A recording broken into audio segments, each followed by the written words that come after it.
Now, Albert Einstein had a quote. He said, imagination is everything. It's the preview to life's coming attractions. This is important information.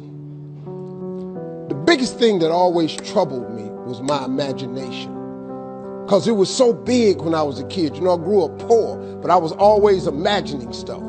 You know, my mama, once a month, would buy a travel magazine at the grocery store. My father used to be so pissed off.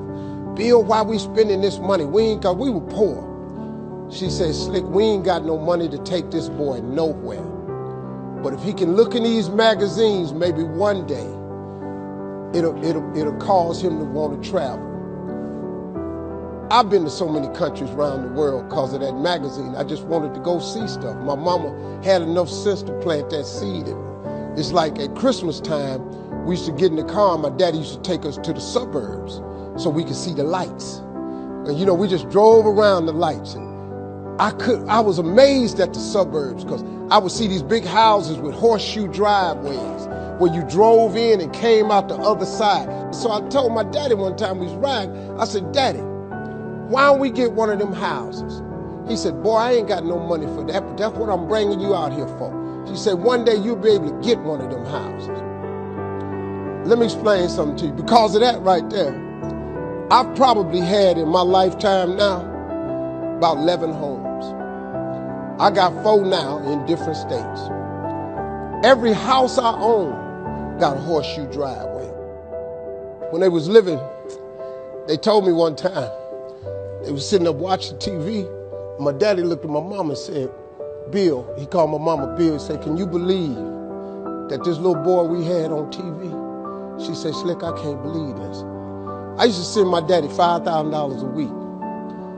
You know, when I first got on TV, I was making $55,000 a week, so I sent my mom and them $5,000 a week. When I got into Kings of Comedy, my father was still living. I showed my daddy one time how much money I made. He said, boy, it take me 4 years to make this kind of money. So I was able to give them something with my life. So before my mom and them left this world, I could give them something. I bought them everything, man, houses, cars, furniture. I bought them everything I could think of. I tried.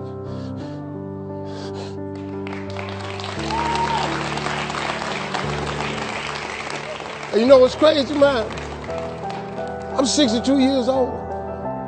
I still want them to be proud of me. I'm still hoping that they in heaven watching me. And they see me turn into something.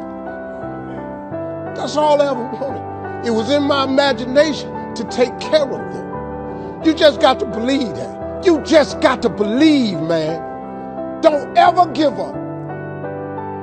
Faith is the substance of things hoped for and the evidence of things not seen. All faith is, really, the substance of it is just what you hope for. That's all faith is. It's just real hard hoping. You remember when you was little and you said, I hope I get a bike for Christmas? And you went out there one year and the bike was under the tree? You remember when you said you hope you graduate and you mess around and got a diploma? Didn't you remember when you said you hope you get a job and you mess around and you got a job? Huh? At one point in time, the older you get, this got to start clicking in. That faith is really the substance of things hoped for. That if you hope hard enough, one day you ought to get smart and turn all that hoping into belief. And what is belief? Nothing but faith. And what is faith? Faith is belief in things that you cannot see. See, this what the part you got to get. The evidence of things not seen. Remember I told you that imagination is everything? It's the preview to life's coming attraction. Man, do you know, now let me tell you the problem with your imagination. Problem with your imagination is you tell it to the wrong people. If you want to kill a big dream, tell it to a small-minded person. You went and you shared it with your family and friends. You know what they did? They shot it down. You know why they shot it down? Because they couldn't see it. See, your mom and them, your cousin them, your friends, they don't know. See, you got to be careful when you share your imagination with small-minded people. Nobody else can see your imagination but you.